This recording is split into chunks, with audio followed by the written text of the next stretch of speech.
Oh, Mandy, the fever dream that is Mandy. Let me start out by just saying I absolutely loved Mandy. Genuinely, it's a great movie. But it's a movie I can only recommend with some caveats, sadly. This is a film festival movie through and through. What do I mean by that?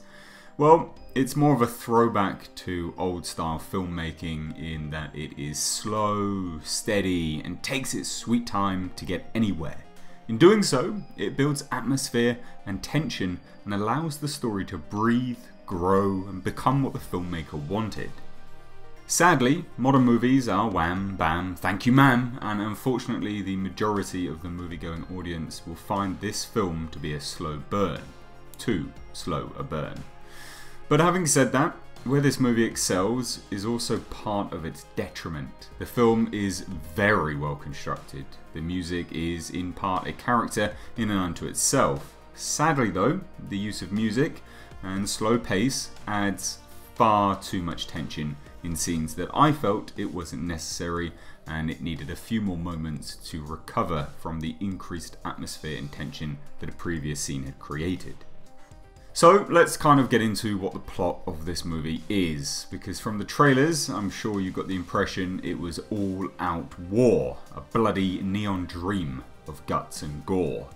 We open with Nicolas Cage as a lumberjack, lumberjacking away, and it's this opening that really sets the stylistic tone to the film. Slow panning shots, beautiful lighting, intense music.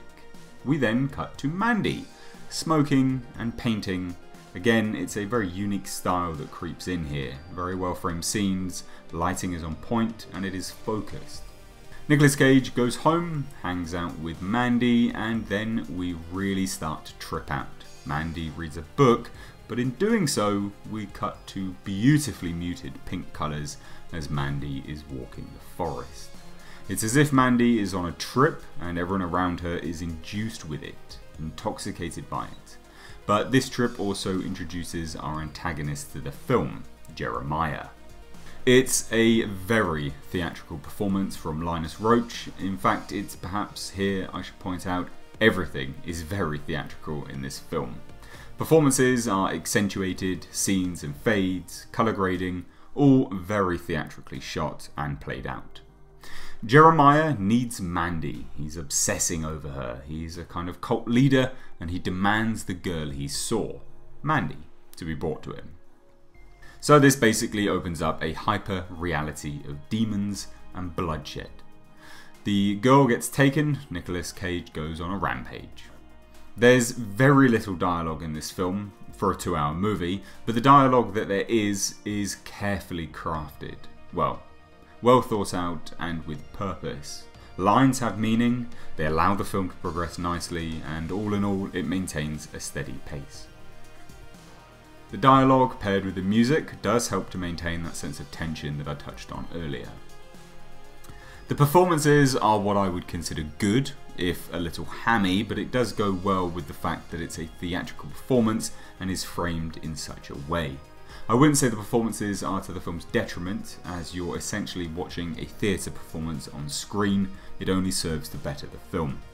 It's not strictly our world. The universe that Panos Cosmatos has created here is something that combines and blends realities of demons and supernatural with a very grounded and very real world, one similar to our own, quite possibly our own. We see one of the cultists summoning what looks like a biker gang, all bloodied and a mess, chains and nails embedded in their flesh, much like Cenobites. A lot in this film is left to the imagination. Who are these demon-looking people asking blood for blood? Are they demons? Are they monsters? Why are they drinking blood? Why are they helping the cultists? And if they are demons, why are they riding in on bikes and quad bikes? The bloodshed that the trailers focus on, if your main drive for watching the film was that, it's few and far between. It's not as the trailers framed, which is a shame, as that in and unto itself will likely put a lot of people off. It is visceral though, with brutal moments of abuse and tense horror. Hypnotic scenes of blurred vision where our main character Mandy is said to be dreaming, framed so well that it feels as if we're dreaming along with her. This, paired with the hyper-brutal scenes with Nicolas Cage tearing and killing, hacking his way through the mountains to avenge his wife, is fantastic. Admittedly, this movie is a real slow burn. Sadly, that will really put a lot of people off it, but I would say it's well worth it, if for the spectacle that is Panos, the director's, bizarre imaginative universe. It's not a perfect film though, in that it is so niche. It does struggle with itself. Some scenes are very over the top, like where Jeremiah is trying to beat himself off whilst Mandy is laughing at him, and he completely loses his shit. It's a little over the top for my own personal taste, and as such, some other people might find it just that little bit too much. Often in filmmaking, it's best to imply rather than show, and this is something I personally feel could have been implied and handled a little differently. Nicolas Cage. Oh, Nicolas Cage. This is a man who has had a rise and a fall in Hollywood, but someone that is now making a resurgence, and this is Nicolas Cage at his best. This is Nicolas Cage doing what he does best. Hammy, over-the-top performances where he can really let his crazy run free. But don't just think going into this movie that you're going to get just straight up hammy acting. This isn't Nick Cage having a meltdown. This is Nick Cage in a role where the performance has some nuance. Sure, it's over the top and really that hyper reality, but again, it's catered and crafted for him to be this way, and it works beautifully.